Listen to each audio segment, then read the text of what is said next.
प्रिय विद्यार्थियों, DSS online कक्षा में आपका स्वागत है। मैं आपकी हिंदी अध्यापिका सरता सिंह एक बार फिर आप लोगों को हिंदी बसंत भाग 2 के पाठ 3 हिमालय की बेटियां, जो कि एक निबंध है, उसके बारे में बताऊंगी, जिसके लेखक नागा अर्जुन जी हैं। जैसा कि हम लोगों ने पिछले वीडियो में नागा अर्जुन जी के जीवन के बारे में अर्थात इनका जीवन परिचय और हिमालय की बेटियां का सारांश जाना था। आज हम इस निबंध को पढ़ेंगे और इसकी व्याख्या करेंगे। अभी तक मैंने उन्हें दूर से देखा था। बड़ी गंभीर, शांत, अपने आप में खोई हुई लगती थीं। संभ्रांत महिला की भांति वे प्रतीत होती थीं। उनके प्रति मेरे दिल में आदर और श्रद्धा के भाव थे। माँ और दादी, मौसी और मामी की गोद की तरह उनकी धारा में डुबकियाँ लगाया करता। लेखक नागा अर्जुन नदियों के बारे में कहते हैं कि मैंने उन्हें दूर से ही देखा था तो वो मुझे बड़ी गंभीर, शांत और अपने आप में ही लीन अर्थात खोई हुई लगती थी। संभ्रांत महिला की भांति। संभ्रांत का अर्थ होता है बेटा सभ्य। तो लेखक कहते हैं वह किसी सभ्य महिला की भांति प्रतीत होती थी। तो उनको देखकर मेरे मन में, मेरे हृदय में, मेरे दिल में आदर और श्रद्धा के भाव उत्पन्न होते थे। जैसे बच्चे माँ दादी की गोद में, मौसी और मामी की गोद में रहते हैं, तो उसी प्रकार मैं इन नदियों की जलधारा में डुबकियाँ लगाया करता था। परंतु इस बार जब मैं हिमालय के कंधे पर चढ़ा तो वे कुछ और रूप में सामने थीं। मैं हैरान था कि यही दुबली पतली गंगा, यही यमुना, यही सतलुज समतल मैदानों में उतरकर विशाल कैसे हो जाती हैं। इनका उछलना और कूदना, खिलखिलाकर लगातार हंसते जाना, इनकी यह भावभंगी, इनका यह उल्लास कहाँ गायब हो जाता है मैदान में जाकर। किसी लड़की को जब मैं देखता हूँ, किसी कली पर जब मेरा ध्यान अटक जाता है, तब भी इतना कौतूहल और विस्मय नहीं होता जितना कि इन बेटियों की बाल लीला देखकर। तो यहाँ पे दिया है बेटा भावभंगी। भावभंगी का अर्थ होता है बेटा हाव भाव। कौतूहल, कौतूहल का अर्थ होता है बेटा जिज्ञासा। विस्मय, विस्मय का अर्थ होता है बेटा आश्चर्य। तो लेखक कहते हैं कि कई वर्षों तक तो मैं उन्हें दूर से ही देखता रहा, लेकिन जब मैं हिमालय पे चढ़ा तो इनके आकर्षक को देखकर अर्थात इनके बदले हुए रूप को देखकर मैं हैरान हो गया। मैंने देखा कि पर्वतों के मध्य में गंगा, यमुना, सतलुज कितनी दुबली पतली दिखती हैं, लेकिन जब वही मैदान पर पहुंचती हैं तो विशाल रूप में बदल जाती हैं। लेखक कहते हैं कि जब मैं इन्हें पर्वतों के बीच में देखा तो यही नदी अर्थात गंगा और यमुना, सतलुज क्या है, कितनी पतली दुबली दिखाई देती हैं, लेकिन जब यही मैदान में यानी समतल धरातल पर पहुँचते ही ये क्या करती हैं, विशाल रूप में बदल जाती हैं। इनका उछलना, कूदना, खिलखिलाकर भाव भंगिमाएँ बनाना अर्थात हाव भाव बनाना और उल्लास सब क्या होता है, समाप्त हो जाता है। अर्थात जब नदियाँ पहाड़ों से निकलती हैं तो जल की धाराओं के रूप में तेजी से बहकर वह खूब शोर करके अनेक स्वरूप बदलकर उत्साह से परिपूर्ण आगे बढ़ती हैं। वे बिल्कुल अल्हड़ वाली की भांति प्रतीत होती हैं, लेकिन मैदानों में आते ही विशाल और शांत रूप में बहने लगती हैं। लेखक कहता है कि जब ये पर्वतों में रहती हैं तो ये क्या करती हैं, इनके अंदर उल्लास, शोर, ये सब उछलना कूदना सब ये रहता है, लेकिन जब यही समतल मैदान में आती हैं तो एकदम विशाल और शांत रूप में बहने लगती हैं। लेखक को लगता है कि जब कोई सुंदर कन्या या जब किसी कली को यह देखता है तो उसे उतना आकर्षित नहीं लगता है जितना कि इन बेटियों की बाल लीलाओं को देखकर। कहाँ ये भागी जा रही हैं, वह कौन लक्ष्य है जिसने इन्हें बेचैन कर रखा है। अपने महान पिता का विराट प्रेम पाकर भी अगर इनका हृदय अतृप्त ही है तो वह कौन होगा जो इनकी प्यास मिटा सकेगा। बर्फ़ जली नंगी पहाड़ियाँ, छोटे छोटे पौधों से भरी घाटियाँ, बंधुर अद्वितीयकाएँ, सरसब्ज उपत्यकाएँ, ऐसा है इनका लीला निकेतन। खेलते खेलते जब ये जरा दूर निकल जाती हैं तो देवदार, चीड़, सरो, चिनार, सफ़ेदा, कैल के जंगलों में पहुंचकर शायद इन्हें बीती बातें याद करने का मौका मिल जाता होगा। कौन जाने बूढ़ा हिमालय अपनी इन नटखट बेटियों के लिए कितना सिर धुनता होगा। बड़ी बड़ी चोटियों से जाकर पूछिए तो उत्तर में विराट मौन के सिवाय उनके पास और रखा ही क्या है।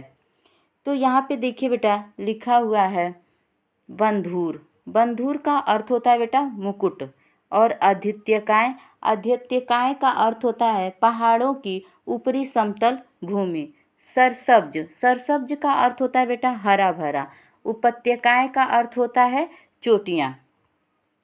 तो लेखक को यह समझ नहीं आता कि निरंतर शांत स्वरूप में आगे बढ़ती नदियों का लक्ष्य क्या है।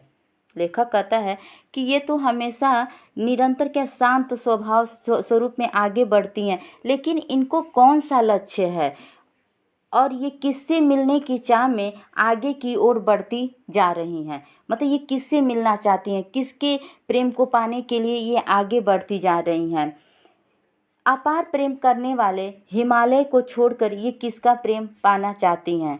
कहते हैं कि अपने पिता हिमालय का अपार प्रेम को छोड़कर यह किसका प्रेम पाना चाहती हैं जो इतना तेजी से बढ़ते जा रही हैं। उसके बाद लेखक कहता है कि जिस प्रकार बेटियां ससुराल जाने के समय मायके की हर चीज़ से वे प्रेम करती हैं लेकिन खुशी खुशी छोड़ जाती हैं। लेखक कहता है कि जिस प्रकार लड़कियां अर्थात बेटियां जब ससुराल जाती हैं तो मायके के हर एक चीज़ से वे क्या करती हैं, प्रेम करती हैं, लेकिन उन्हें खुशी खुशी छोड़कर वो ससुराल चली जाती हैं। उसी प्रकार ये हिमालय की बेटियां भी बर्फ़ से ढकी पहाड़ियों, पौधों से हरी भरी घाटियाँ, गहरी गुफाएं, हरी भरी घाटियाँ सब कुछ छोड़कर समुद्र की ओर बढ़ जाती हैं। जब वह कुछ आगे बढ़ती हैं तो उन्हें देवदार, चीड़, चिनार, सफ़ेदा, कैल के जंगलों में जाकर उन्हें अवश्य अपने बचपन की बातें याद आती होंगी। कहता है कि जब ये इन जंगलों में पहुंचती हैं तो उन्हें अपने बचपन की क्या करती हैं, यादें आती होंगी। जैसे घर का बड़ा बूढ़ा आदमी अपनी संतान का फिक्र करता है, उसी तरह हिमालय भी अपनी बेटियों के लिए चिंतित होता होगा। लेखक कह रहा है कि जिस प्रकार घर का जो सबसे बड़ा सदस्य है वह अपनी संतानों का क्या करता है, फिक्र करता है, तो उसी प्रकार हिमालय भी अपनी बेटियों के लिए चिंतित होता होगा। नदियों के चले जाने के बाद जब आप इन पहाड़ों से यानी इन हिमालय से जाके पूछिए तो उत्तर में क्या मिलेगा आपको, सिर्फ मौन अर्थात शांत मिलेगा। सिर्फ निराशा के बादल ही यहाँ पे छाए रहते हैं। सिंधु और ब्रह्मपुत्र ये दो ऐसे नाम हैं जिनके सुनते ही रावी, सतलुज, ब्यास, चनाब, झेलम, काबुल, कुभा, काबुल को ही कुभा भी कहा जाता है, कपिसा, गंगा, यमुना, सरयू, गंडक, कोसी आदि हिमालय की छोटी बड़ी सभी बेटियां आँखों के सामने नाचने लगती हैं। वास्तव में सिंधु और ब्रह्मपुत्र स्वयं कुछ नहीं है। दयालु हिमालय के पिघले हुए दिल की एक एक बूंद न जाने कब से इकट्ठा होकर इन दो महानदों के रूप में समुद्र की ओर प्रवाहित होती रही हैं। कितना सौभाग्यशाली है वह समुद्र जिसे पर्वतराज हिमालय की इन दो बेटियों का हाथ पकड़ने का श्रेय मिला। तो यहाँ पे दिया है बेटा सिंधु और ब्रह्मपुत्र। तो सबसे पहले हम सिंधु नदी के बारे में जानेंगे। तो सिंधु नदी एशिया की सबसे लंबी नदियों में से एक है। सिंधु नदी एशिया की सबसे लंबी नदियों में से एक है। यह पाकिस्तान, भारत और चीन के माध्यम से बहती है। सिंधु नदी का उद्गम स्थल तिब्बत के मानसरोवर के निकट सिन का बाब नामक जलधारा माना जाता है। इस नदी की लंबाई 3610 किलोमीटर है। सिंधु नदी की लंबाई 3610 किलोमीटर है। यहाँ से यह नदी तिब्बत और कश्मीर के बीच बहती है। इस नदी का ज़्यादातर अंश पाकिस्तान में प्रवाहित होता है। सिंधु नदी का ज़्यादातर भाग कहाँ होता है, पाकिस्तान में ही बहता है। यह पाकिस्तान की सबसे लंबी नदी और राष्ट्रीय नदी है। सिंधु नदी पाकिस्तान की सबसे लंबी नदी और वहाँ का राष्ट्रीय नदी है। ब्रह्मपुत्र तिब्बत, भारत तथा बांग्लादेश से होकर बहती है। तो लेखक सिंधु और ब्रह्मपुत्र दो ऐसी महानदियों के बारे में बताता है। कहता है कि ये दो ऐसी महानदियां हैं जो हिमालय के हृदय की बर्फ की पिघली बूंद से अपना अस्तित्व पाती हैं और निरंतर समुद्र की ओर प्रवाहित होती हैं। लेखक कहता है कि ये सिंधु और ब्रह्मपुत्र स्वयं कुछ नहीं है, ये क्या है, हिमालय के पिघले हुए दिल की एक एक बूंद पता नहीं कब से इकट्ठा होकर इन दो महानदों के रूप में समुद्र की ओर प्रवाहित होती जा रही हैं। इसलिए इन्हें महानद भी कहा जाता है।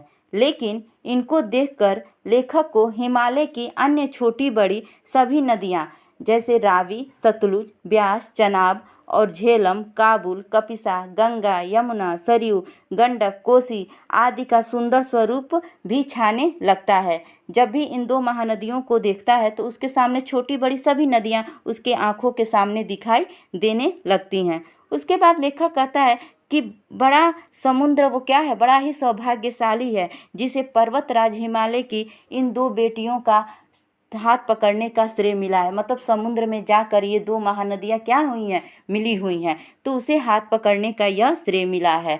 तो ये था नागार्जुन जी द्वारा लिखा हुआ निबंध हिमालय की बेटियाँ।